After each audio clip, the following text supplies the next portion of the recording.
primer tema, que corresponde al trastorno del agua y el sodio.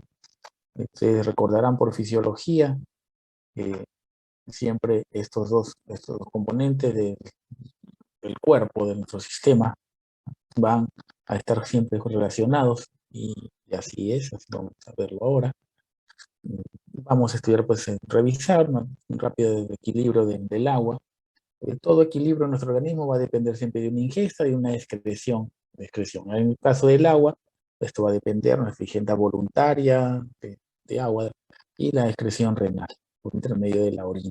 El exceso de agua por la orina, los mecanismos que regulan y mantienen este volumen, tanto el volumen como la composición hidroelectrolítica de este contenido líquido extracelular, de todo, van a ser los mecanismos de la SEC y la secreción de hormona antidiurética.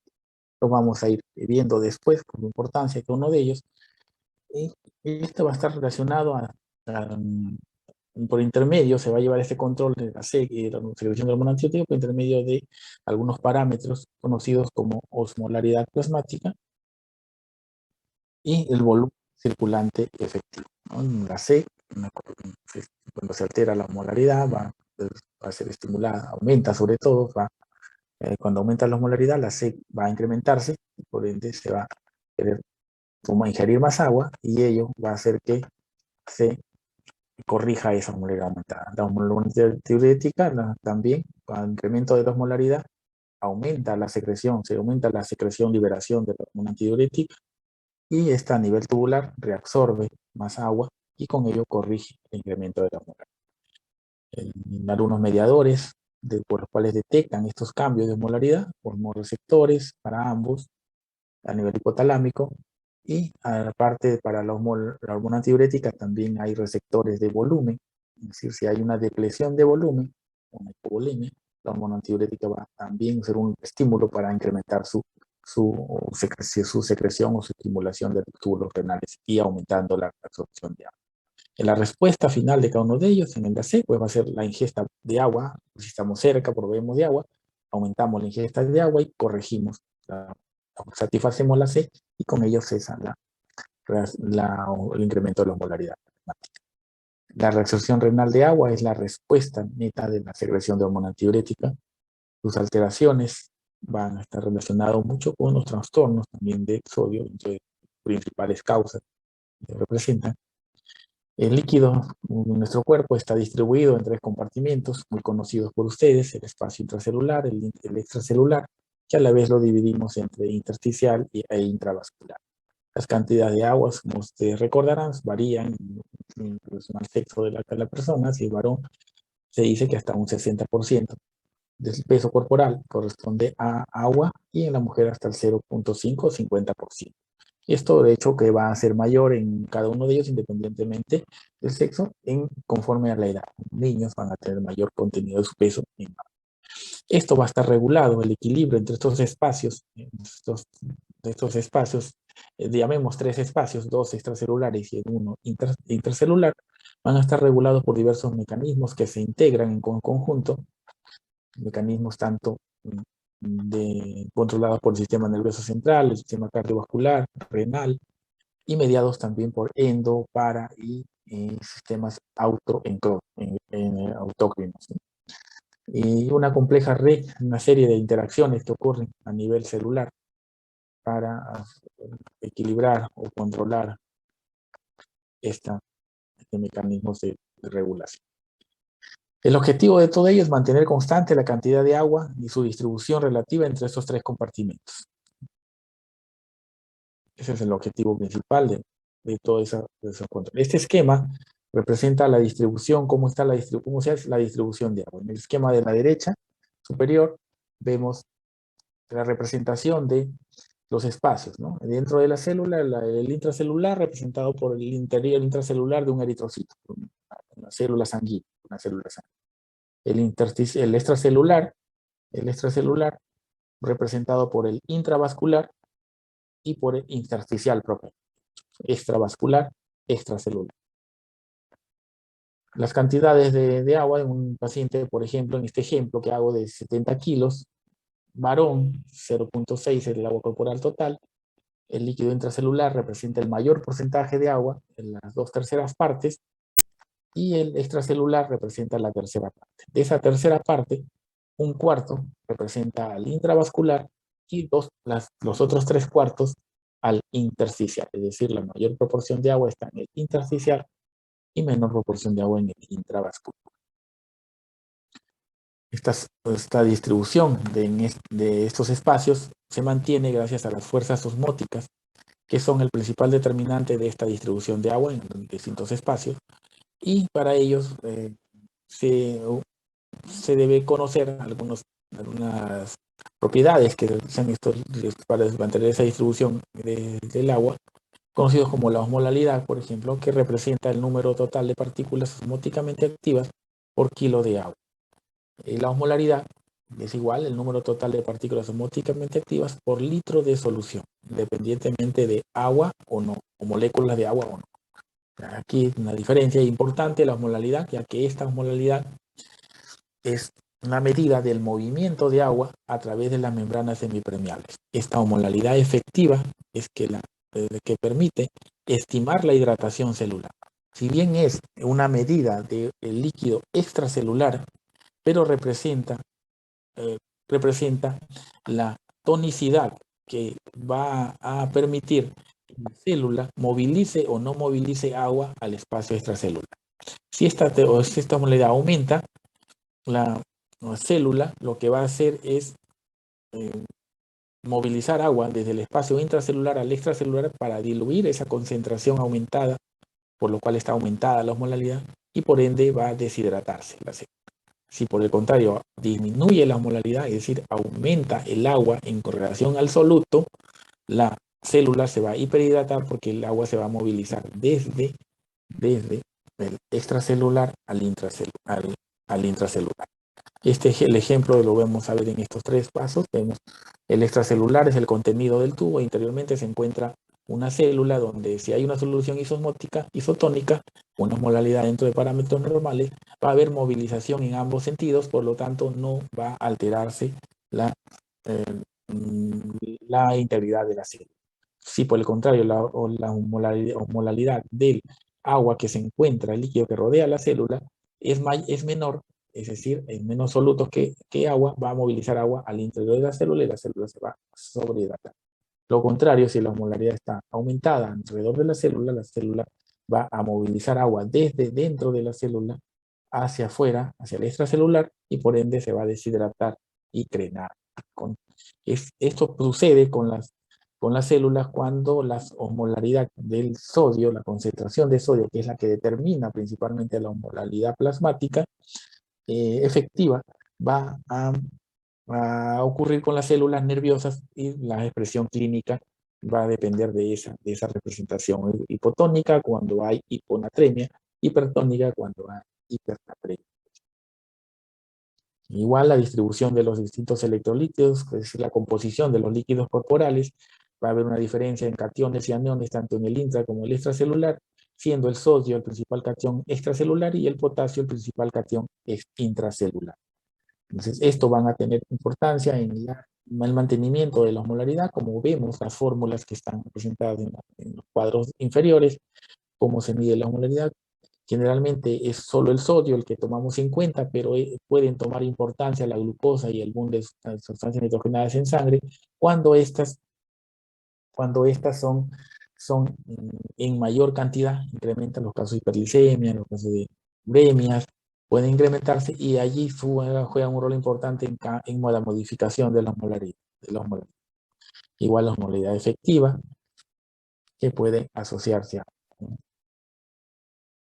es la composición general de todos los electrolitos dentro de los espacios tanto extracelular como intracelular, cómo varían y cómo diferenciamos los aniones y cationes que predominan en cada uno.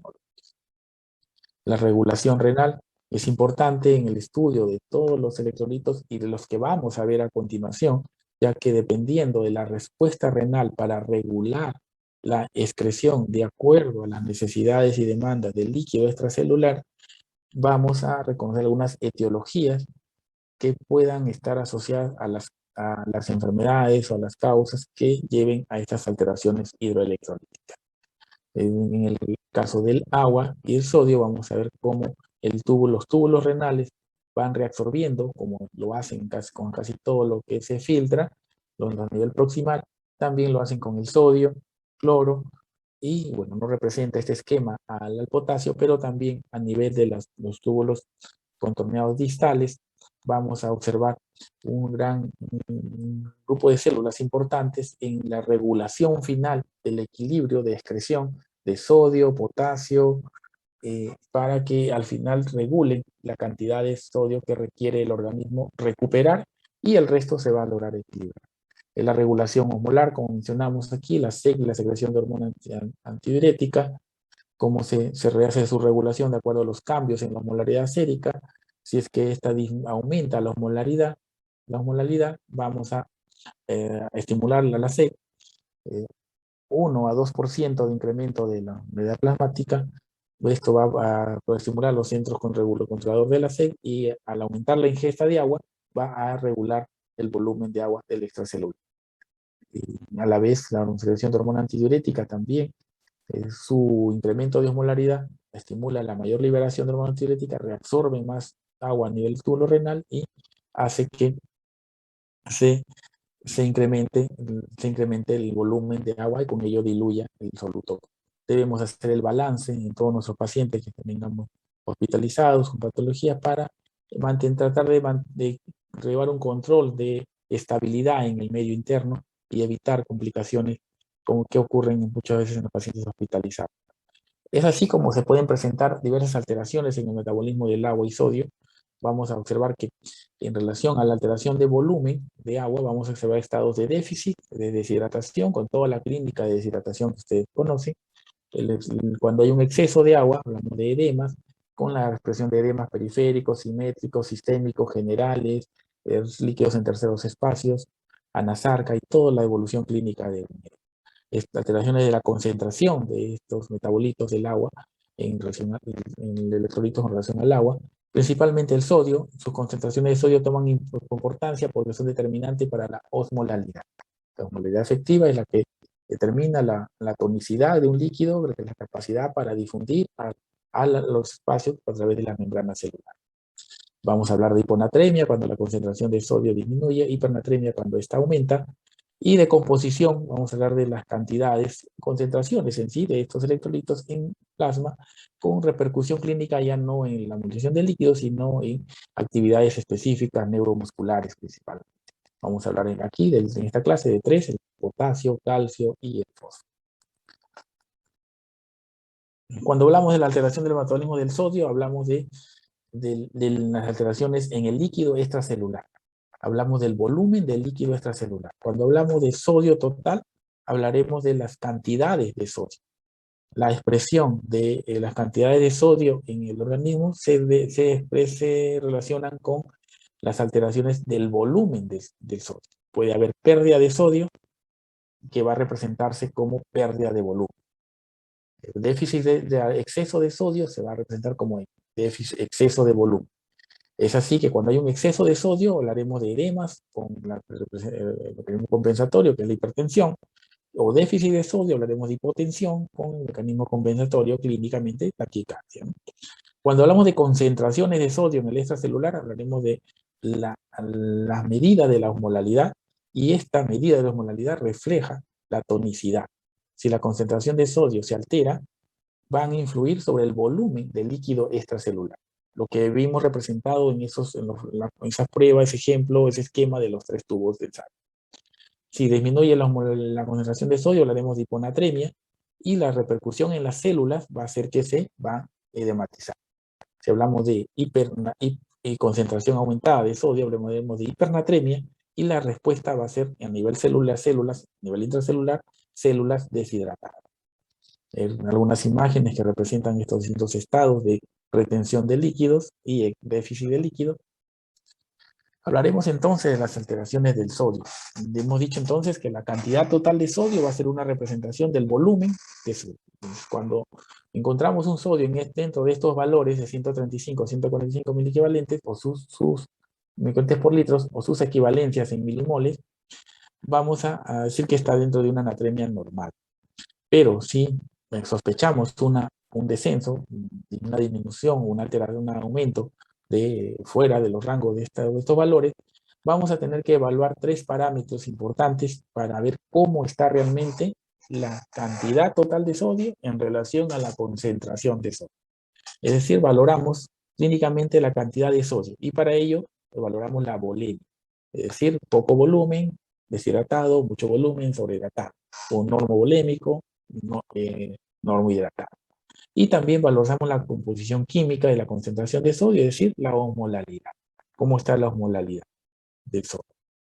¿Ya? ¿Cómo está compuesto el sodio, su concentración y cómo es la osmolalidad? Valoración de la respuesta renal mediante el análisis bioquímico. ¿Cómo responde el riñón para distintos eventos de hipernatremia o hiponatremia? El riñón, cuando no está alterado, la respuesta va a ser conocida. Debemos conocer la respuesta renal ante estos eventos y diremos, de acuerdo a sus alteraciones, cuál es la causa.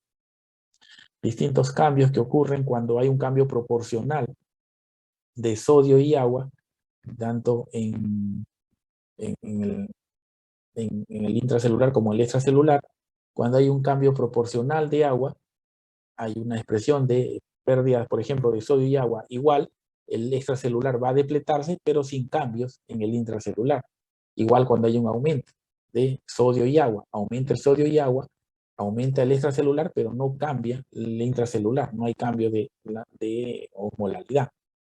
Sin embargo, cuando hay cambios desiguales, tanto en pérdida de sodio o agua, o pérdida de sodio o ganancia de agua, es una alteración en esa proporción de agua y sodio, van a haber cambios en el extracelular con repercusión en el intracelular, ¿no? Incrementa, expanden el volumen para mantener una osmolaridad similar, normal, a expensas de depresión o incremento del extracelular, pero con respuesta a nivel del intracelular.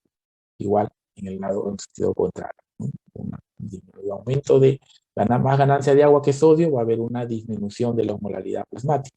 Este incremento de la osmolaridad plasmática, una disminución, perdón, de la osmolaridad plasmática va a hacer que el agua pase dentro de la célula y un incremento de la osmolaridad plasmática porque hay una mayor ganancia de sodio que pérdida de agua, incrementa la osmolaridad plasmática, el agua sale de la célula. La célula se crena o se depleta. Deshidratación celular. Entonces, conocemos así entonces dos estados, un estado de déficit de sodio, de concentración de sodio, que conocemos como hiponatremia, valores menores de 135 milimoles por litro, se debe siempre a una retención de agua, es decir, hay un componente dilucional en esos casos. La pseudohiponatremia ocurre debe diferenciarse en una pseudohiponatremia, es decir, hay una concentración osmolar, una osmolaridad aumentada, pero en relación a incremento de otros solutos, que no necesariamente son sodio, o una pérdida, perdón, de la anatremia, la concentración de sodio, pero por retención o secuestro de moléculas de agua por sustancias de otra naturaleza que son osmóticamente activas, pero no corresponden al sodio. Entonces puede haber una hiperosmolaridad, pero con sodio, concentración de sodio bajo, ¿no? La hiperglicemia, por ejemplo, por cada 100 miligramos que aumenta por encima de 200 miligramos por decilitro, va a disminuir la concentración de sodio de 1.6 a 2.4 miligramos por. Y esto se puede observar frecuentemente en pacientes diabéticos descompensados, igual ocurre en los síndromes nefróticos con hipertrigliceridemia o hiperproteinemia, en algunos casos de disproteinemia, también disminuye la concentración de sodio, ¿no? La concentración de sodio, que no necesariamente puede ser la cantidad de sodio, ¿no? Síntomas con sustancias secundarios a la hiperhidratación, pues la clínica de un estado hiponatrémico va a llevar, recuerden esa célula, como se veía en los casos de estar en un entorno, la célula en un entorno de osmolalidad disminuida, ¿no? De una osmolalidad disminuida con sodio bajo, o sea, concentración de sodio bajo, hiponatremia, hablamos de una hiperhidratación.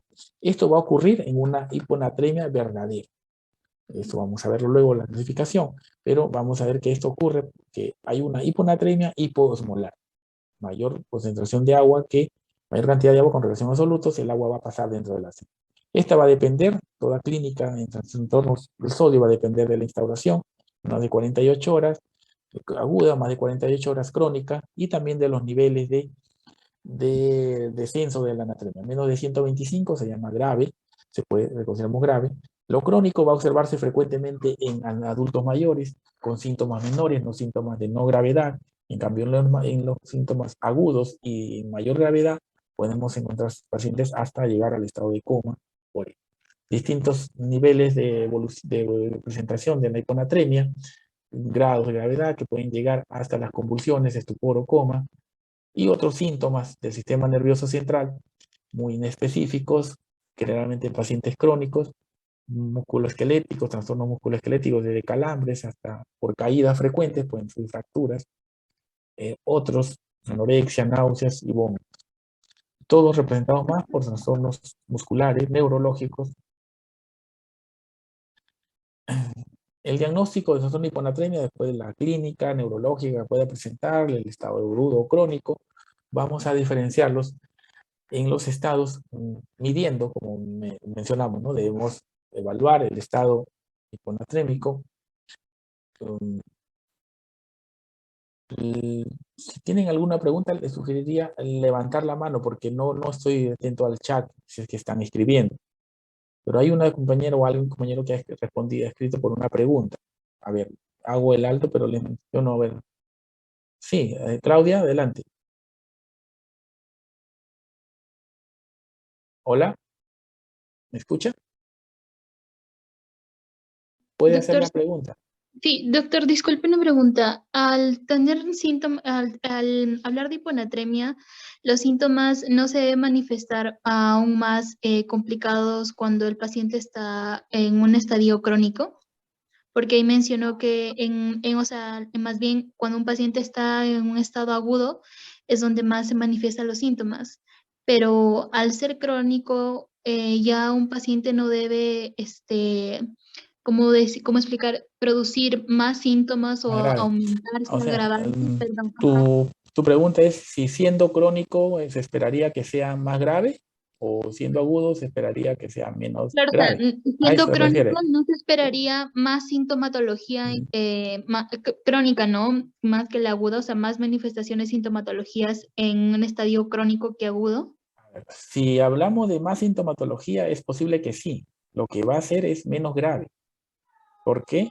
Porque la célula neuronal se adapta a ese cambio de osmolaridad que va siendo en forma lenta, ¿no? Que es en forma lenta. La célula neuronal con su medio externo, el líquido extracelular, se va logrando un equilibrio por mecanismos reguladores definitivamente sí anormales, ¿no? Hace uso de otras sustancias para equilibrar esas osmolaridades, pero no es bueno, ¿no? Es cierto, pero no es grave.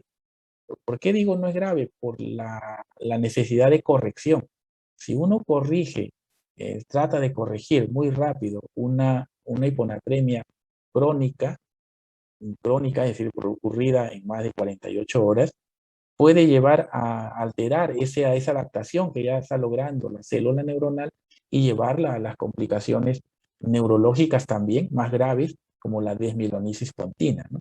Eso lo vamos a ver cuando nos toque tratar el tratamiento, pero no es parte de hoy día, pero eso es por esa razón que no se consideran graves en la evolución de las manifestaciones clínicas de los pacientes que hacen hiponatremias crónicas.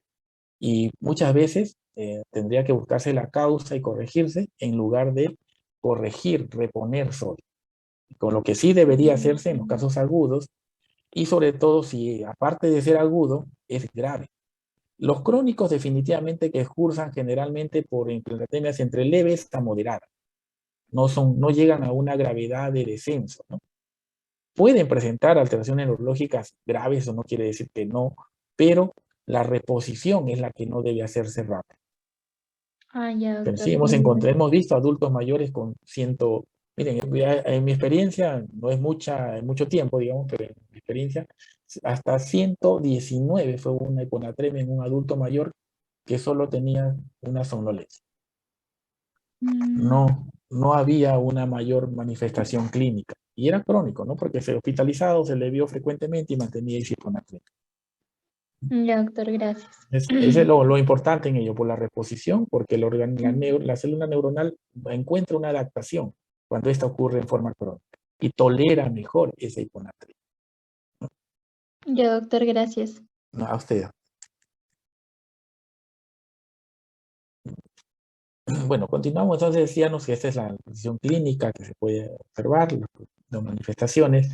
Aquí los distintos pruebas que debemos hacer para determinar, ¿no? Primero, volemia, determinar la concentración de sodio, con ello determinamos la molaridad, y definir si no hay una pseudohiponatremia, midiendo la glucosa, las proteínas, otras sustancias químicas que podemos hallar, determinar en sangre. Este fluxograma que yo muestro acá se refiere a la hiponatremia verdadera, que es la hiponatremia que debemos valorar como en busca de un cuadro clínico, una etiología para su control.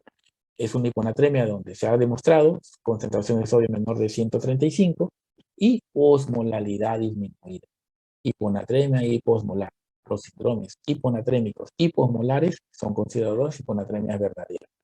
Pero eso no quiere decir que la volemia esté alterada. Si puedo tener una hiponatremia, concentración de sodio bajo, pero cantidad de sodio variable. Puede ser normal, euvolemia, puede ser alto, hipervolemia, puede ser bajo, deshidratado.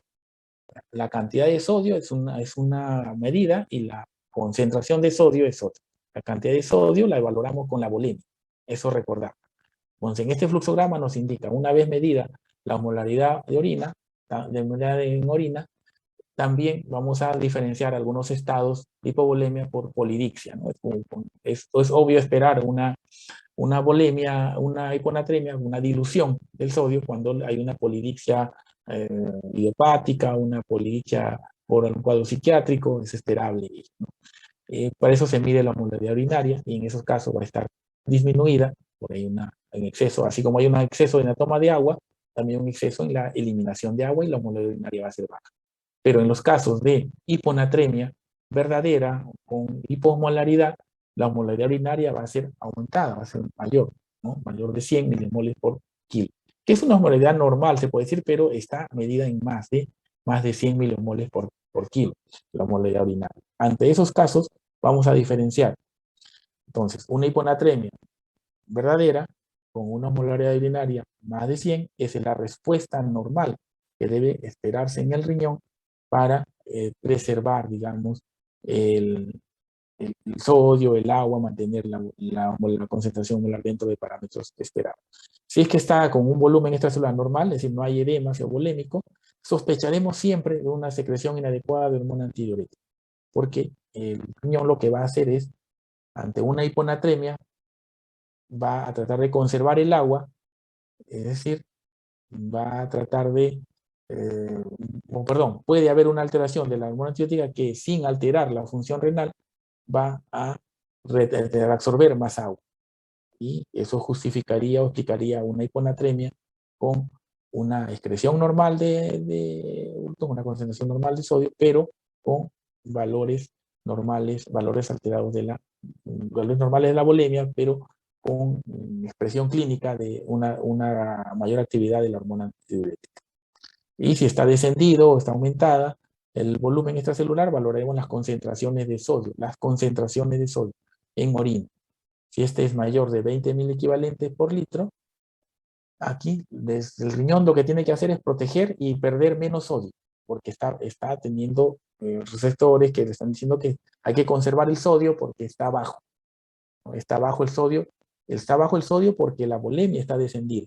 O sea, está descendida la volemia que dice cantidad de sodio. Y eso es lo que interpreta el riñón.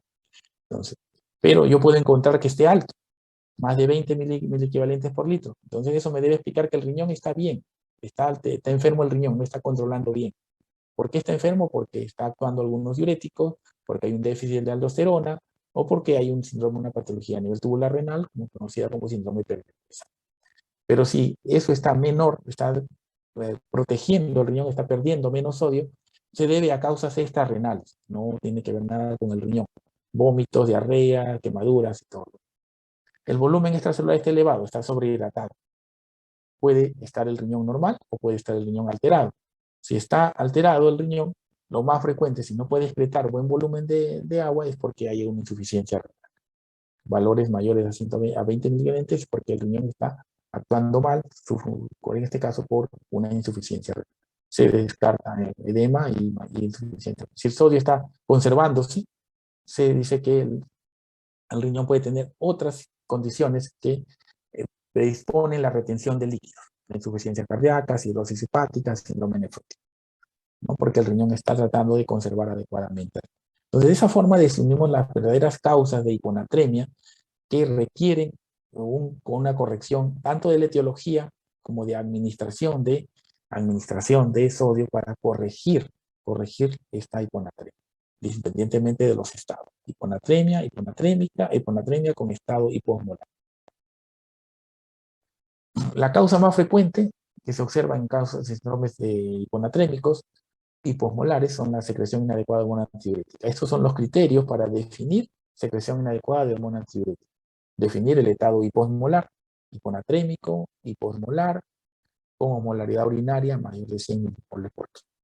Eubolemia, no hay deshidratación, vemos ahí en el fluxograma que fue volemia normal, no hay ningún tratamiento con diuréticos, afectación renal no hay, alteración ni de suprarrenales, ni de glándulas tiroideas, no hay ninguna alteración que sea distinta a lo que según el fluxograma solamente debe cumplir para que sea síndrome de secreción inadecuada de hormona antidiurética. Las causas son múltiples, especialmente neoplasias a nivel pulmonar, tumores, pacientes hospitalizados neuroquirúrgicos pueden hacer eso, los trastornos, uso de fármacos, patologías respiratorias, infecciosas o tumorales van a estar asociadas a esta secreción de hormona antidiurética. En los estados hipernatrémicos, la definición es una concentración de sodio mayor a 145 milimoles por litro, con osmolaridad más de 290, mayor a 190 milimoles por kilo de agua, y lo que se debe observar en ellos siempre es un déficit de agua. Es más, el tratamiento de una hipernatremia es la reposición de agua, independientemente de la causa. Paralelamente se tratará la causa, pero el manejo de la corrección de la hipernatremia es la reposición de agua. Entonces siempre va a reconocerse o tenerse en cuenta un déficit de agua. Puede ser por la falta de ingesta, pero esto es difícil porque 1 o 2% de los cambios en la osmolaridad es suficiente para que se estimule el reflejo de la sed y se revierta la hipernatremia. La pérdida de agua por el riñón puede ser debido a un déficit de hormona antidiurética, aquí hay un déficit absoluto o relativo de la hormona antidiurética, lo contrario al síndrome de secreción inadecuada, el síndrome de secreción inadecuada de hormona antidiurética. Esto se conoce como diabetes insípida. Es una de las causas frecuentes de hipernatremia. Pérdida de agua extrarrenal. Difícil que no se pierda agua y sodio, agua sola o mucho más agua que sodio. ¿Cómo es la respuesta renal entre los estados? ¿Cómo está la respuesta renal ante los estados hipernatrémicos? Como hemos dicho que hay un déficit de agua, entonces la primera respuesta renal va a ser la depresión de volumen. La depresión de volumen responde el riñón ante la depresión de volumen, el riñón responde reabsorbiendo sodio y agua, manteniendo con ello una excreción urinaria menor de 40 milimoles por litro y una osmolaridad alta. Si bien reabsorbe más sodio, reabsorbe menos sodio y más agua, pero siempre va a eso garantizar que su osmolaridad urinaria sea alta. Esa es la diferencia. Este aumento de la reabsorción, también promueve un aumento de la reabsorción de urea en el túbulo proximal, acompañándose al sodio, lo que resulta en una insuficiencia renal perrenal. Esto se observa muchas veces en los pacientes con hipernatremia, que también se encuentran unos niveles de urea alto, pero a diferencia de los problemas renales propiamente, aquí hay un incremento de urea, una disociación de la urea en relación al incremento de la creatinina. Aumenta más la urea en relación a la creatinina. Recuerden que la relación es 40-1. Si esto acompaña de hipernatremia, si la depresión de volumen se observa hipernatremia, lo que se observa es el riñón responde promoviendo una reabsorción máxima de agua con osmolaridad urinaria muy, muy elevada.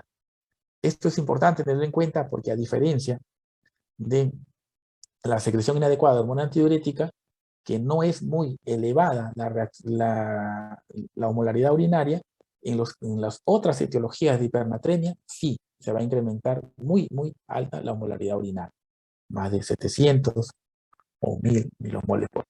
En cambio, en un déficit de secreción inadecuada de hormona tiroidética no está máxima, no es máxima la elevación en la secreción tanto en la diabetes insípida, conocida así, el déficit absoluto o relativo de hormona tiroidea. La clínica también va a tener, tener que ver con los problemas neurológicos. Observen aquí, recuerden el esquema del tercer tubo del gráfico que vimos previamente. Va a depender de la deshidratación celular, que es la causante de estos síntomas neurológicos, igual que la hiponatremia, dependen también de la velocidad de instauración, aguda y crónica, siendo esta menor o mayor de 48 horas respectivamente, y será grave cuando es mayor de 160 milimoles por litro. Aquí puede aparecer una focalidad neurológica secundaria, lo cual explicaría una evolución a una enfermedad cerebrovascular de tipo hemorrágico, que ha ocurrido por la crenación total final de las células neuronales. Es un cuadro que diferencia las hipernatremia cuando estas están relacionadas a distintos cambios de la volemia. Recuerden que hipernatremia habla de la concentración aumentada de sodio, pero no necesariamente de si el sodio total está realmente aumentado, está realmente normal o está realmente bajo. Entonces vamos a ver diferentes situaciones que expresan esta concentración. Valoramos la cantidad de sodio en el organismo por la volemia. Eso tenerlo en cuenta siempre. Vamos a ver casos por uso de diuréticos que ocurren cuando hay una pérdida de agua superior a la de sodio. Cuando hay una pérdida de agua sin pérdida de sodio, esto ocurre, por ejemplo, en la osmolaridad por una osmolaridad por diabetes insípida, por ejemplo, con osmolaridad no muy elevada, menos de 700. Cuando es máxima, va a ser por sodio total elevado, una hipernatremia verdadera. Poliuria, polipodixia, son las otras patologías que pueden llevar a esos estados de hipernatremia. Con las distintas valoraciones de los exámenes, que igual que la hiponatremia también se deben tener en cuenta. Luego valoraremos los trastornos del potasio. El potasio es otro electrolito que está relacionado con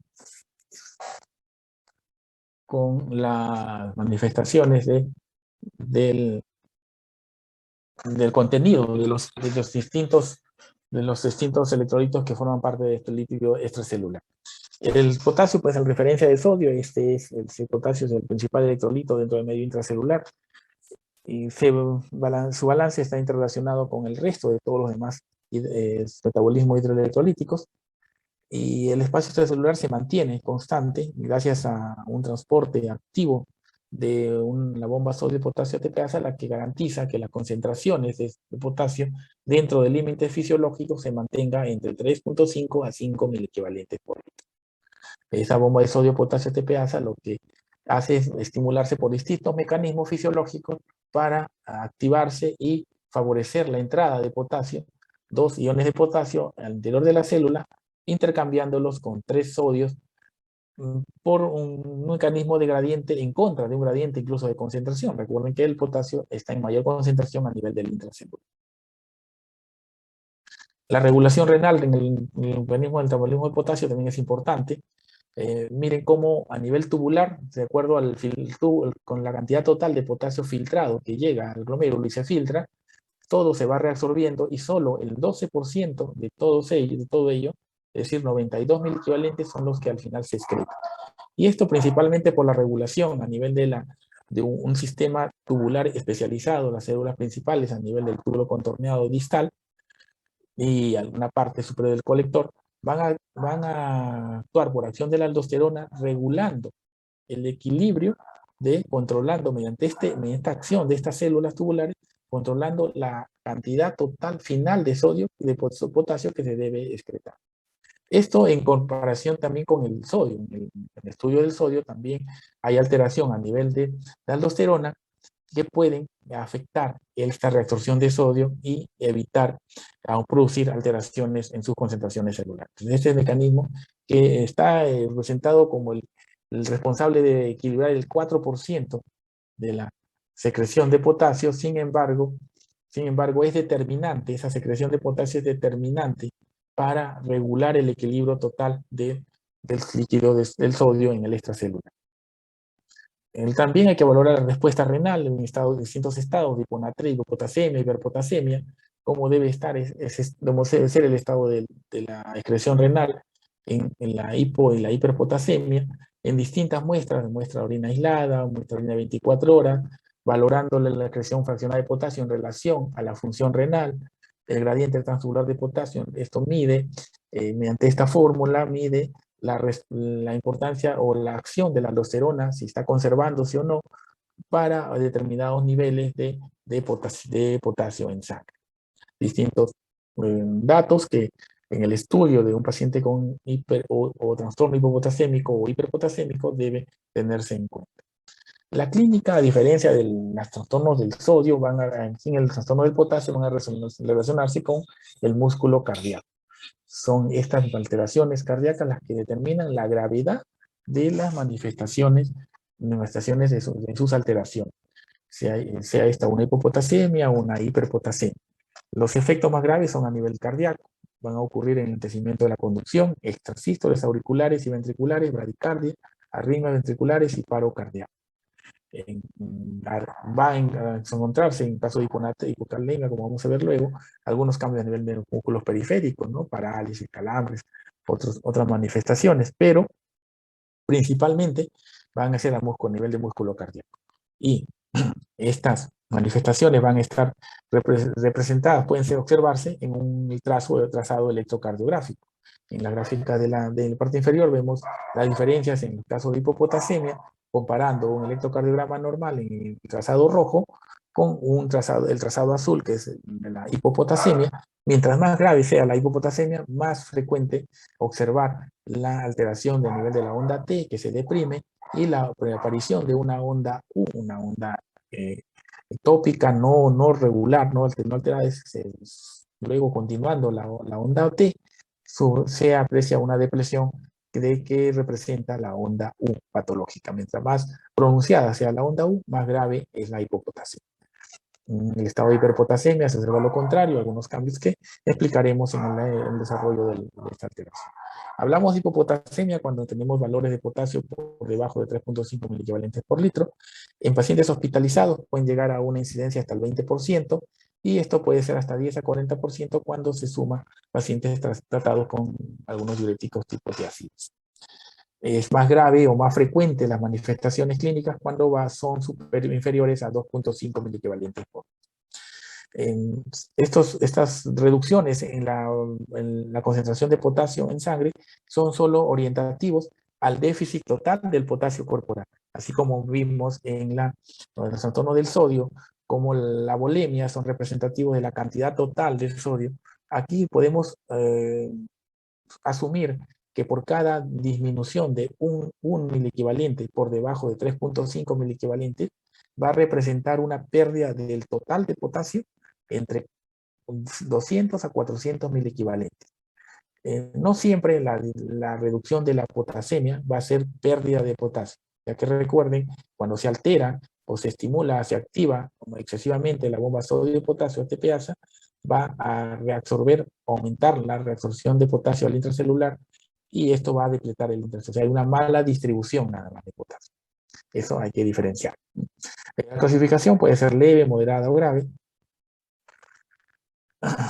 Las causas de la hipopotasemia, la más frecuente es desplazamiento del potasio del medio extracelular al intracelular, o sea, redistribución, lo que mencionaba. Algunos fármacos, algunos estados de alteración del pH, la alcalosis, por ejemplo, favorece el ingreso del potasio al interior de la célula. Los beta-agonistas inhalados, muy usados, en uso frecuente o excesivos, puede provocar aumento de potasio de la célula, que es temporal, luego va a salir nuevamente cuando el efecto de esta célula termina.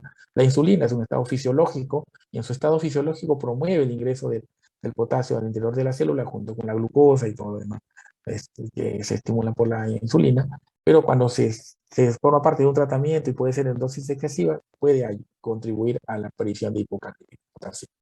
Las pérdidas, si son patológicas, estarán asociadas a alteraciones hormonales en el equilibrio de esa regulación que hacen a nivel del túbulo contorneado distal.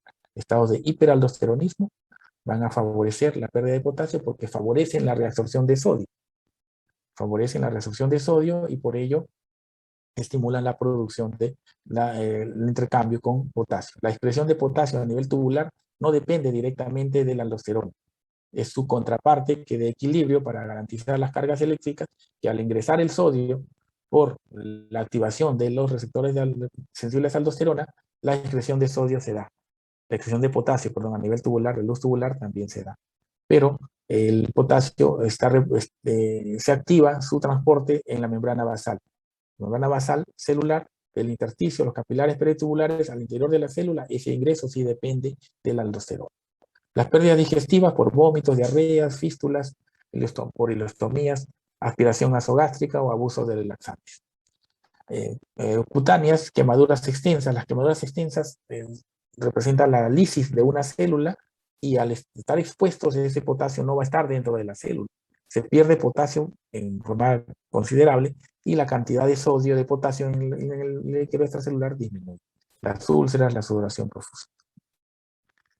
Un fluxograma para descartar progresivamente las causas de hipopotasemia. Vemos cómo, de acuerdo a los niveles de potasio en orina, considerando distintos valores de las pruebas de la respuesta renal que en los esquemas previos, podemos inducir algunas etiologías que van a formar parte de estos cuadros de hipopotasemia y sus respectivos hallazgos clínicos indistintamente de las etiologías. Siempre considerar la redistribución, el uso de fármacos como primeras causas. Las hiperpotasemias o hipercalemias, definidas como un potasio en sangre mayor a 5.5 miliequivalentes por litro, puede ser una situación grave que amenace la vida del paciente. Hay factores predisponentes, esto recordarlo en hipercalemia. Si tiene la función renal normal, pueden tolerar cualquier ingesta en dieta, en soporte en administración de potasio, que los riñones van a encargarse de excretar el exceso de potasio que no requiere el organismo. Pero si existen factores predisponentes, como por ejemplo, y el más importante, la insuficiencia renal, este va a ser un factor de riesgo importante para que esta hipercalemia se convierta en un peligro para la vida del paciente renal. Asociado a ello, el uso de fármacos. Cualquier fármaco que promueva o disminuya el ingreso de potasio al interior de la célula o inhiba el eje renina-angiotensina-aldosterona va a favorecer la hipercalemia. Algunas clasificaciones van a depender de los niveles de potasio, desde 5.5 a más hasta mayor de 7, que sería grave, y las causas van a depender, por ejemplo, de un déficit de mineralocorticoide, siendo el filtrado glomerular normal, es decir, un paciente con una función renal normal sin insuficiencia renal, la asociación con hipercalemia debe sospecharse como segunda causa algún déficit mineralocorticoide, ¿no? Hipoaldosteronismo, Addison, algunas enfermedades relacionadas. La secreción disminuida, esto también puede ser por secreción disminuida, aparte de los déficits, secreción disminuida por alteraciones en otros receptores o bombas a nivel tubular renal. Y los fármacos que bloquean su síntesis o acción de la reabsorción o la secreción. En estos fármacos se incluyen pues también los antagonistas de la aldosterona, como diuréticos, utilizados algunos como diuréticos. La insuficiencia renal, mencionamos, menor de 10 mililitros por minuto o 15 mililitros por minuto es una insuficiencia renal en estadio 5, con necesidad de terapia de reemplazo renal, que puede ser más frecuente los casos de hipercalemia, ¿no? La excreción de potasio es menor en esos casos. Y si esto se puede asociar a fármacos, IECAS o ARA2, que bloquean el eje renina-angiotensina-aldosterona, también va a ser un peligro, aunque siguen siendo fármacos que los utilizamos en pacientes con insuficiencia renal, pero siempre estamos pendientes de que no sumen otros factores de riesgo para desarrollar hipercalemia. La pseudohiperpotasemia, mencionamos la lisis en las quemaduras, o la destrucción celular en las quemaduras, en las úlceras, como causa de hipocalemia. Si una lisis ocurre dentro de una célula, dentro del sistema vascular, perdón, este potasio va a ser liberado dentro de la célula y no va a producir una hipocalemia, sino una hipercalemia. Eso ocurre cuando la célula, la muestra tomada para un AGA, para un examen de electrolitos, se demora mucho tiempo. Se lisan las células sanguíneas y estas células sanguíneas liberan potasio. Más de 30 minutos no puede demorar el procesamiento de una muestra para gases arteriales o electrolitos séricos. Otras pruebas: déficit en la secreción tubular, traumatismos extensos. Los traumatismos extensos cerrados. Muchas veces los traumatizados por compresiones en desastres naturales, por ejemplo, pueden causar lisis tumoral, rhabdomiólisis, traumatismos musculares, hematomas profundos, y estos ser reabsorbidos, y las cantidades de potasio liberados por esas células destruidas aumentan producen hipercalemia. Si el paciente no recibe tratamiento oportuno, hidratación sobre todo adecuada, o corrección, liberación, puede morirse por un síndrome de aplastamiento severo, ¿no? En los casos. Aquí vimos la clínica y el diagnóstico. Valoramos la excreción urinaria de potasio y el gradiente transtubular de potasio, uno de los marcadores de la excreción urinaria de potasio, y clínicamente valoramos el electrocardiograma, ¿no? Lo que observamos pues, en el electrocardiograma es que a niveles de potasio mucho más elevados, severo o grave, vamos a encontrar a producir clínicamente arritmias ventriculares y paro cardíaco. Independientemente de los niveles de potasio, siempre debemos, si tenemos una hipercalemia más de 6.5, siempre debemos tomar un electrocardiograma al paciente. Muchas veces los otros factores agregados que pueda tener el paciente favorecen la aparición de estas manifestaciones con niveles de potasio que no se ajustan a esta clasificación que podemos tener. Y podemos encontrar arritmias ventriculares, todos con niveles de potasio mucho más bajos. Evaluar siempre la presencia del incremento de la onda T, que es la primera manifestación evidente de una hipercalemia, pero también se suman luego prolongación de la onda del segmento PR, que puede llevar hasta aplanar la onda P, y el ensanchamiento también del complejo QRS o la prolongación. La hipercalemia puede encontrarse por manifestaciones diversas que puede, según este fluxograma, podemos dilucidar alguna de esas causas utilizando siempre la valoración también de la excreción renal, la regulación de la excreción renal de potasio, y diferenciándola de la pseudohipercalemia, ¿no? Que se da en los casos de muestra hemolizada, torniquete muy apretado a la hora de la toma de muestra, leucocitosis, hay una leucocitosis, también una lisis mayor a nivel de los órganos linfomatopoyéticos, trombocitosis, todo el momento de celularidad también lleva a una mayor destrucción de estas, es una renovación, producción mayor, destrucción mayor. Entonces todo ello produce pseudohipercalemia. Descartamos ello y nos guiamos por este fluxograma y vamos a tener las distintas etiologías probables de hipercalemia. Bueno, luego vamos a observar algunas las alteraciones en el metabolismo calcio-fósforo. En realidad lo que valoramos aquí es el metabolismo osteomineral. Con la valoración de las alteraciones del metabolismo del calcio y fósforo, valoramos las distintas patologías que repercuten sobre el metabolismo osteomineral. Es decir, huesos. Hablamos de huesos, osificación de huesos, alteraciones, todo. Para entender las alteraciones en el metabolismo calcio-fósforo, explicaré primero su regulación. El metabolismo del calcio y fósforo depende mucho, principalmente de una hormona conocida como hormona paratiroidea, que es una hormona producida por las glándulas paratiroides, que todos conocen, el lugar de ubicación, y es sensible a su estimulación, depende de los controles bajos, los niveles bajos de calcio iónico. Recordar que el calcio iónico es el calcio que se moviliza, que se intercambia con la célula, que participa en todas las actividades del metabolismo propiamente del calcio. Se encuentra libre en el intracelular, más del 50% de todo el calcio total.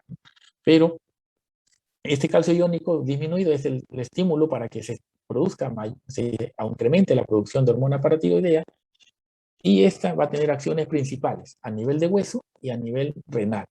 A nivel óseo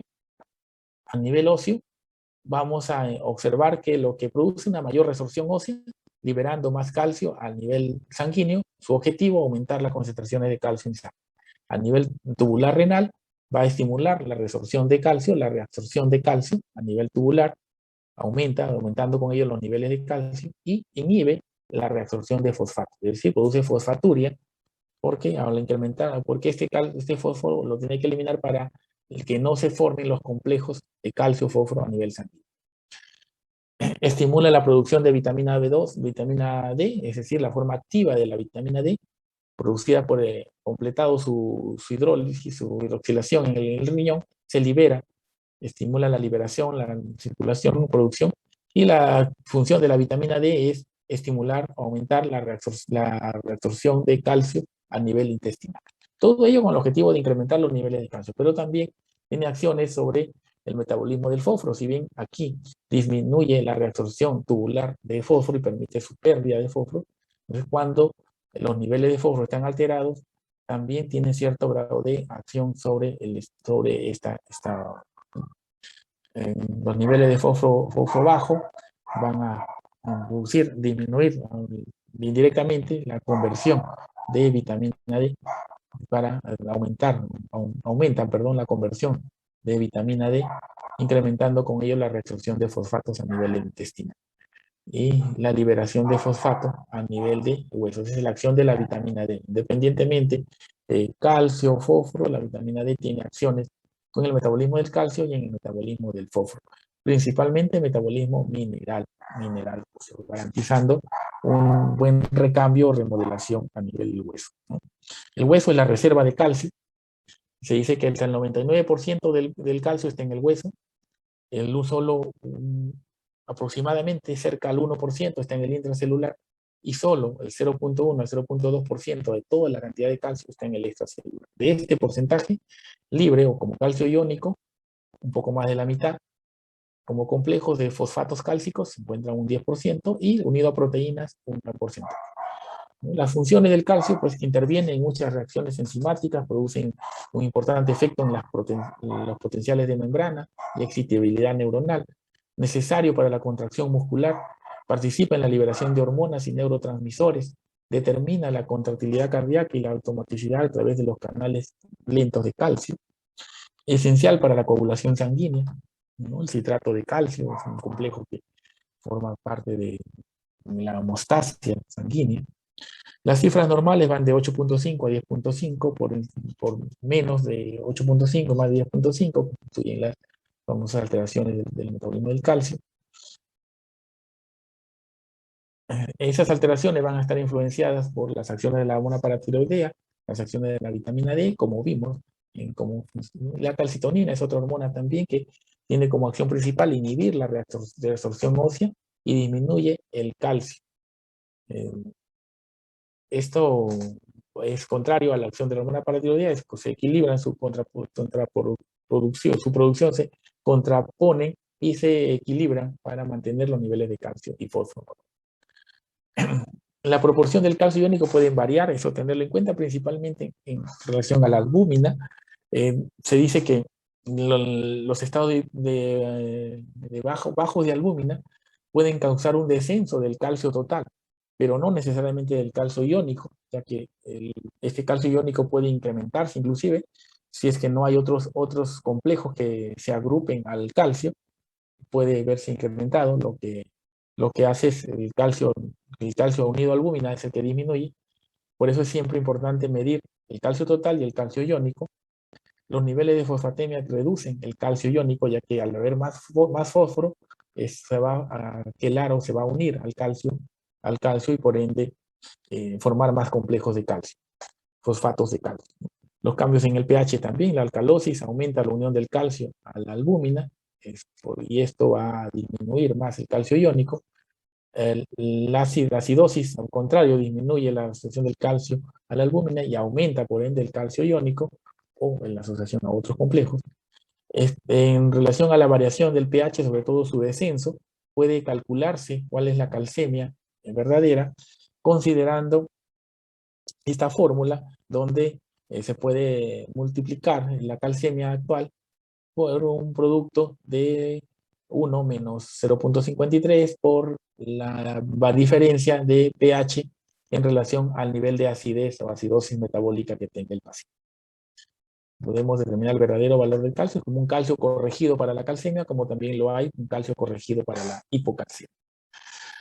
Para la hipoalbuminemia o hiperalbuminemia.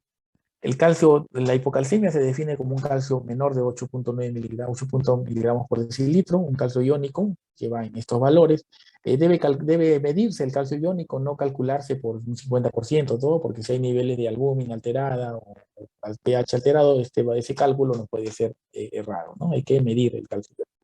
La hipocalcemia impide su efecto a nivel muscular, es que impide la unión que impide que la troponina se inhiba la interacción entre lactina y miosina. Es una proteína que participa en esta unión para remodelación muscular, la activación muscular, y que esto resulta en un aumento de la excitabilidad, excitabilidad muscular. ¿No? Eso es parte de la fisiopatología de esta hipocalcemia, que tiene como causas principales la capacidad en el deterioro para movilizar el calcio del hueso, puede ser en casos de hipoparatiroidismo, ingesta o absorciones reducidas, síndromes de mala absorción, principalmente deficiencias de vitamina D, eh, causas como por ejemplo pérdidas renales anormales, como ocurre en la insuficiencia renal, puede haber una mala absorción del calcio, o en las hiperfosfatemias, mayor enlace o quelación de productos, por ejemplo el pH, ¿no? Se asocian a una alcalosis, ¿no? Se van a asociar más unidos a proteínas y el calcio iónico va a estar bajo y es el calcio que actúa, que participa en la interacción con la célula. Aumento de ácidos grasos, transfusiones rápidas de sangre con citratos. Al transfundir muchas unidades de sangre hay un control que se debe tener en los politransfundidos, tanto en la cantidad de sangre como en las veces que se debe transfundir un paciente, porque estos complejos que se pueden formar de citratos de calcio disminuirían el calcio iónico y produciría una hipocalcemia. Mayor secuestro, como ocurre en casos de pancreatitis aguda, ¿no? El calcio se igual las mismas manifestaciones, las mismas causas que se pueden relacionar con alteraciones del aparato hormona y secuestros. Clínicamente, vamos a observarlo cuando el calcio disminuye a menos de 8.5, como se ha manifestado, y la presentación clínica va a estar en relación a trastornos neuromusculares, una mayor excitabilidad neuromuscular, parestesias, calambres, espasmos, reflejos hiperactivos, tetania es una contracción generalizada, marcada, en diferentes paquetes de grupos musculares que pueden llevar al espasmo laringio. Y si estas son latentes, no encontramos estos signos, podemos buscar signos de calcemia, hipocalcemias latentes o tetanias latentes, que no se evidencian clínicamente. Signos positivos de Chefstop o de Trousseau. Consisten en, el Chefstop consiste en percutir a nivel del trago, a nivel preauricular, de un lado y luego del otro, donde vamos a observar la respuesta positiva, que hay una retracción de los músculos de la región tenar, de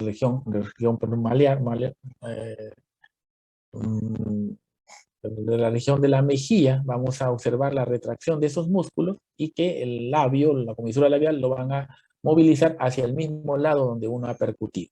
Y detrusión es un signo que consiste en insuflar el brazalete puesto en el brazo del paciente hasta el valor de la presión sistólica, sostenerlo así máximo por 3 minutos y vamos a observar una respuesta de una contractura carpotenar de la mano bixilateral, ¿no? Donde se está haciendo la prueba con el brazalete. Son signos positivos que ante no haberlos evidenciados, unos calambres, espasmos, tetanias evidentes, nos van a identificar que el paciente tiene clínica de hipocalcemia.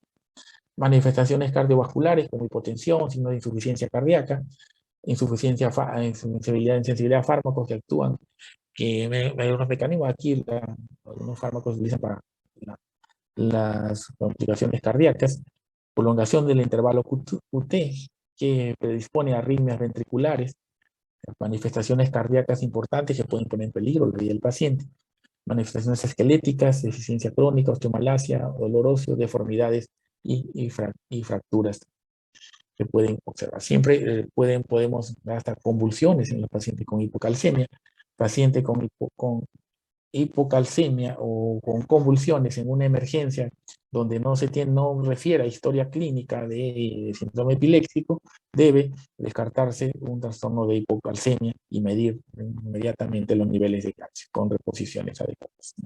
Igual los distintos signos de manifestaciones clínicas en los estados de hipocalcemia Pruebas complementarias, vamos a necesitar evaluarlos, cómo se encuentran distintas sustancias en el organismo, la glucosa, la urea, creatinina, sodio, potasio, el calcio, el magnesio es importante pues, medirlo porque influye mucho en la alteración osteomineral, las hipomagnesemia sobre todo, el fósforo, las proteínas totales para saber si es que están alguna pseudohipercalcemia o no, la función hepática y solicitar los niveles de paratormona. La gasometría es importante para medir el calcio iónico. Solo con gasometría o gases arteriales se puede medir el calcio iónico. Otras, coagulación sanguínea, si está asociada a esta causa de hipocalcemia. Hipocalcemia menor de 8 miligramos por decilitro, vamos a ver la albúmina, solicitar calcio corregido, a ver si estamos ante una verdadera hipocalcemia o no. La paratormona elevada, si el fósforo está elevado o no. Vamos a ver hiperfosfatemia en casos de hiperparatiroidismo, ¿no? Pseudo-hipoparatiroidismo, hipomagnesemia, insuficiencia renal, puede encontrarse paratormona elevada y fósforo elevado con calcio bajo.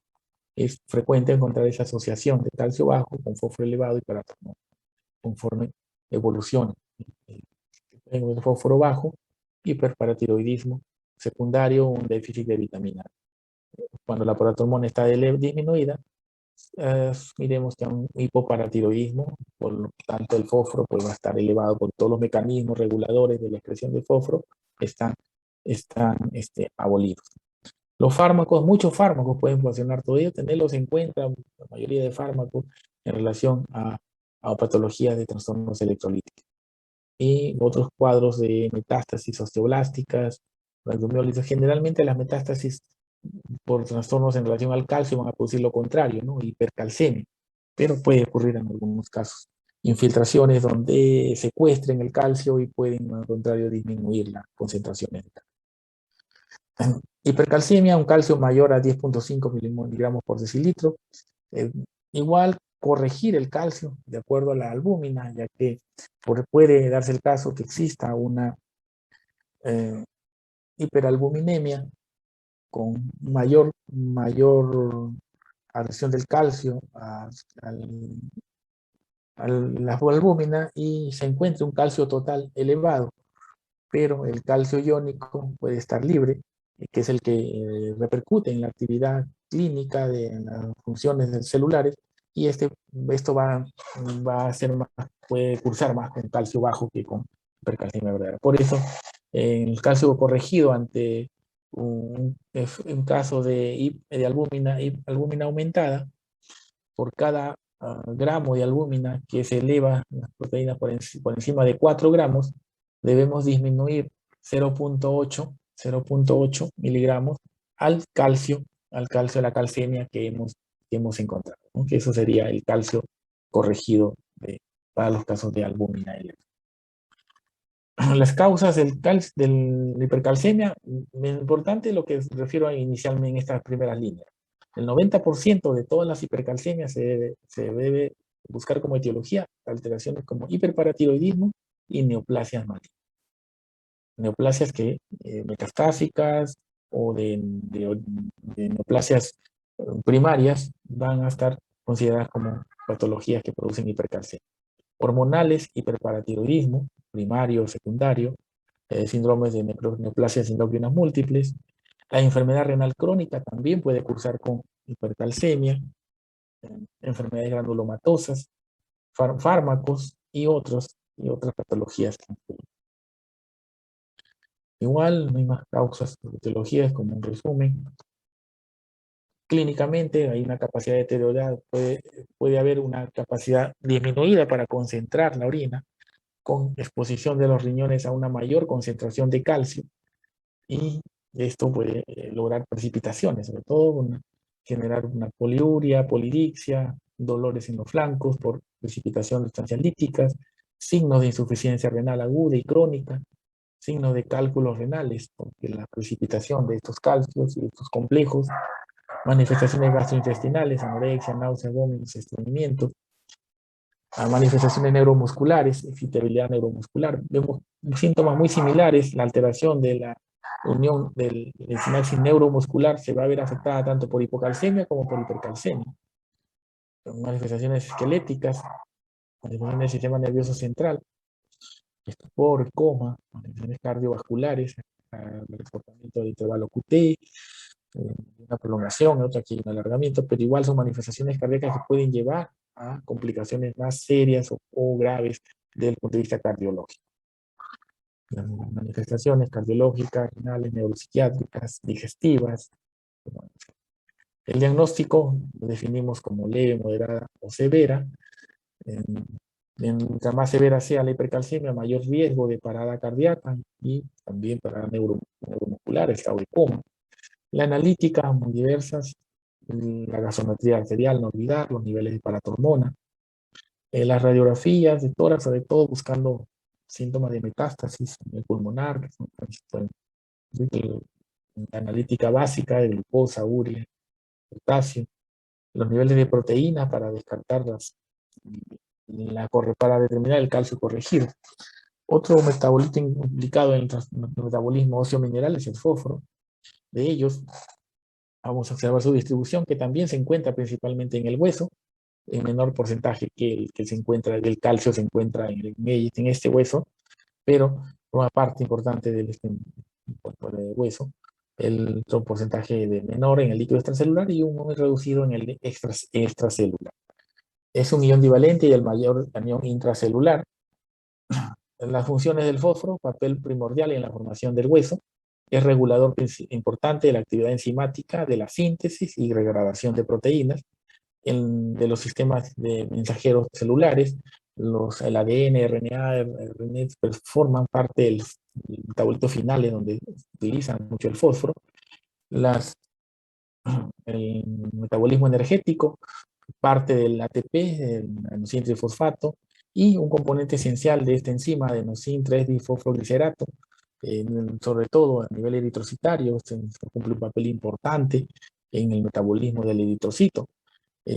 También siendo así un amortiguador importante también en el sistema ácido-base, donde esta enzima también cumple un papel importante, sobre todo en el eritrocito, y es un amortiguador importante de ácido-base en el líquido extracelular y excreción renal de hidrógeno. Esencial para la excreción renal de hidrogeniones por los fosfatos, los intercambios que producen con estos minerales. Esencial para el funcionamiento de leucocitos y plaquetas. Las alteraciones del metabolismo del fósforo pueden verse cuando están por debajo de 2.5 milivalentes por litro o 4.5, mayor a 4.5 milivalentes por litro, ahora 5, son equivalencias del fósforo en milimoles. Su metabolismo se encuentra regulado por la ingesta del fósforo en la dieta, la concentración sérica del mismo, la actividad de la hormona paratiroidea, el factor de crecimiento firulacto 23, que es una fosfatoninas, perdón, sintetizada en el organismo por eso el renal, hueso, el vascular, inclusive pueden encontrar diversas de estas fosfatoninas. Y también la acción desde la vitamina D, aumenta la reabsorción de fósforo también a nivel intestinal.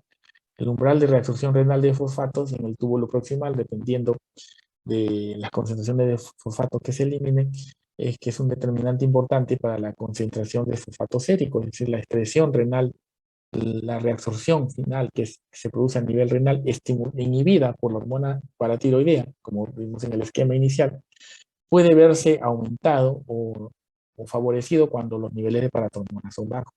Y esto puede incrementar los niveles de fósforo en la sangre. Un determinante para las concentraciones de fósforo en sangre. Es el importante rol de la paratormona para regular ese equilibrio. La hipofosfatemia, cuando los valores de 3 a menores a 2.5 a 3 miligramos por decilitro de fósforo, se encuentran hasta en un 5% de pacientes hospitalizados, aumenta hasta un 30 a 50% de pacientes alcohólicos, y en pacientes con sepsis severa o trauma. La sepsis, la complicación infecciosa, en cualquier paciente puede sumar complicaciones diversas a la misma sepsis, la misma generada ya por la infección, por todo el cambio en el medio interno, intravascular, y todas las respuestas compensatorias que el organismo hace para equilibrar ese estado grave del paciente. Clasificación de hipofosfatemia, leve, moderada, grave, grave, menor de 1. Ahí ya las manifestaciones cardiológicas, sistémicas pueden ser de peligro para la vida del paciente. Las causas van a depender de la patogenia, si se debe a una disminución de la absorción intestinal, hay unas pérdidas renales aumentadas, una redistribución del fósforo al espacio del espacio intracelular, terapias de reemplazo renal, que incluyen las diálisis, pueden incluir muchas alteraciones también, se consideran su respuesta en cada una de ellas con relación a la respuesta renal, medida mediante la fracción de excreción de fosfatos, cuando supera cuando es menor del 5%, mayor al 5%, en las distintas condiciones patogénicas mencionadas. Puede haber como causa una absorción intestinal reducida, una eliminación renal incrementada, favorecida por la alcalosis metabólica, un hiperparatiroidismo, ¿no? Con el hiperparatiroidismo aumenta la reabsorción de calcio, pero disminuye la reabsorción de fósforo, y eso aumenta la fosfaturia, ¿no? Puede causar hipofosfatemia, cetoacidosis diabética, defectos en la absorción de los túbulos renales, disminución y movimientos intracelulares que ocurren en el alcoholismo, mayor movilización, cambio del sistema energético, en esto alteración en ellos, hiperalimentación parenteral total, recuperación de un estado de desnutrición severa, administración de insulina durante la recuperación de cetoacidosis diabética, favoreciendo con ello la acumulación de calcio en el intracelular y la fosfatemia pues va disminuyendo. Los sistemas energéticos aumentan, hay mayor necesidad de enzimas energéticas y requieren mayor fosfatos a nivel.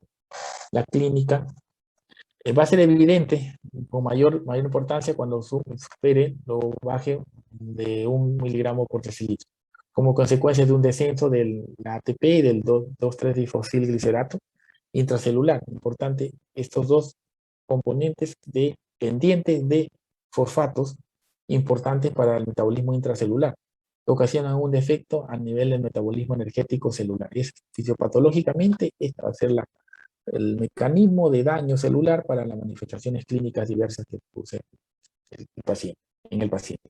Manifestaciones neurales, a nivel de manifestaciones neuromusculoesqueléticas, alteraciones hemáticas, reconocer aquí que la acción de estas 2,3-difosfolisato intracelular a nivel eritrocitario es importante. Puede producir una anemia hemolítica, por menor acción de esta hormona, no sé, los mecanismos eritrocitarios se ven alterados y puede producir una hemólisis intracorpuscular, ¿no? Conoce. Disfunción plaquetaria por trastornos hemorrágicos, igual manifestaciones clínicas cardíacas, insuficiencia cardíaca, ventriculares, a nivel del sistema nervioso central, encefalopatía metabólica, parálisis de pares craneales, convulsiones, muchas veces asociados, muchos de los síntomas de calcio, fósforo van a estar en relación a manifestaciones neuromusculares similares. Descartemos ambos cuando se estudia parte de estos trastornos neuromusculares, hematológicas, gastrointestinales, renales y metabólicas descritas aquí en este cuadro podemos encontrar en este grupo de pacientes. La hiperfosfatemia, definida como un nivel en sangre de fósforo mayor a 5 miligramos por decilitro. Recordarse que esta condición clínica va a ser rara cuando el paciente tiene una función renal normal. Al igual que la hipercalemia, poco frecuente en pacientes con función renal normal, ya que va a regular la excreción de este electrolito. Igual el fósforo, una función renal conservada, va a permitir una buena excreción, un buen control renal de esta excreción de fosfato. Pero puede consultarse, por ejemplo, como factor de riesgo, función renal alterada, insuficiencia renal, y asociar a una sobrecarga aguda de fosfato. Uso de laxantes, enemas, contienen fósforo, complementos intravenosos de fosfatos, desplazamiento intracelular a extracelular, por traumatismos, golpe de calor, convulsiones, algomiólisis, el síndrome de lisis tumoral, se debe a hiperfosfatemia por un cambio de eliminación de fosfatos. Por ello, deterioro de la eliminación. La insuficiencia renal ya es un factor mismo. Si se suma a hipoparatiroidismo o en condiciones de hipoparatiroidismo de un paciente con enfermedad renal, puede incrementar el riesgo de hiperfosfatemia. Las causas: disminución de la excreción renal de fosfatos, sobrecarga de fósforo al espacio extracelular, exógenas, endógenas, pueden dividirse. La rhabdomiólisis es frecuente, síndrome de lisis tumoral en pacientes que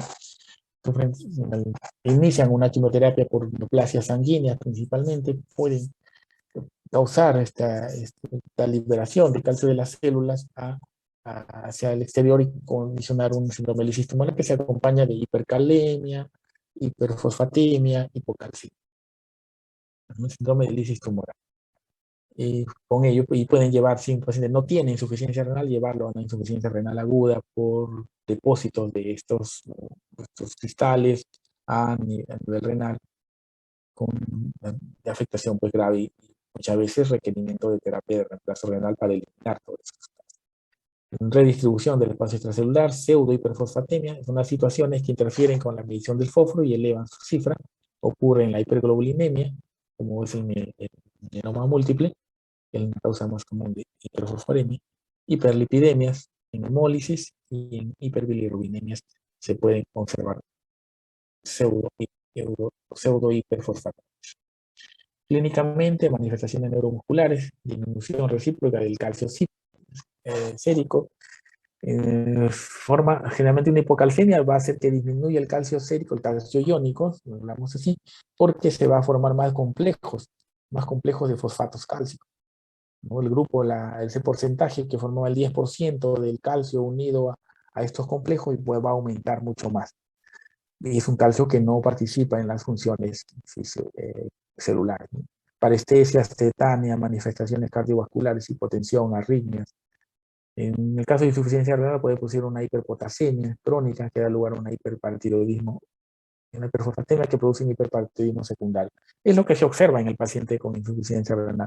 Una hiperfosfatemia secundaria a un hiperparatiroidismo secundario, propio porque es la respuesta alterada al manejo del calcio desde inicios de la insuficiencia renal.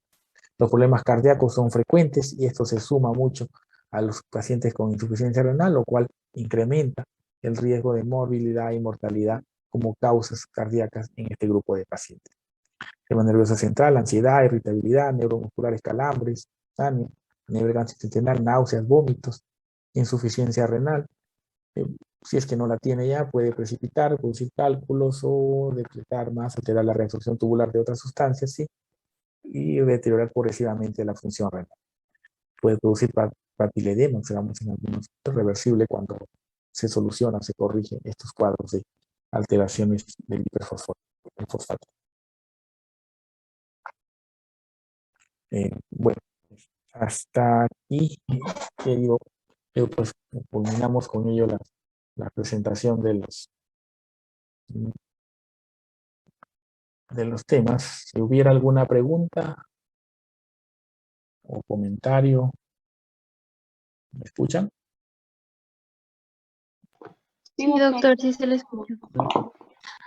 Si tuvieran alguna pregunta, duda, para volver al tema, recordar, porque observarán que ha sido una explicación rápida para tratar de cumplir con los temas programados para hoy.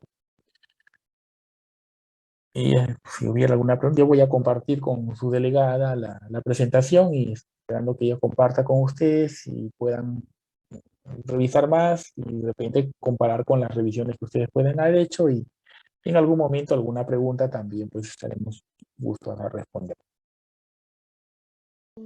Bueno, por mi parte ha quedado clara la explicación, doctor.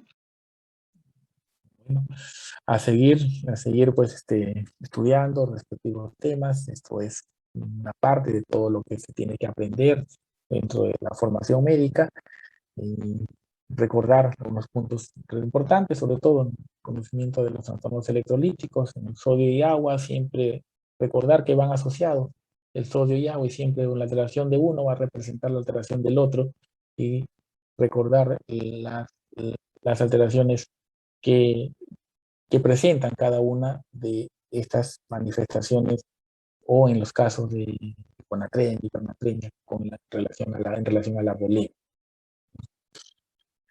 Bueno, gracias entonces por su atención y esperamos entonces para la siguiente clase que estará coordinándose con su delegada para realizarle el día lunes.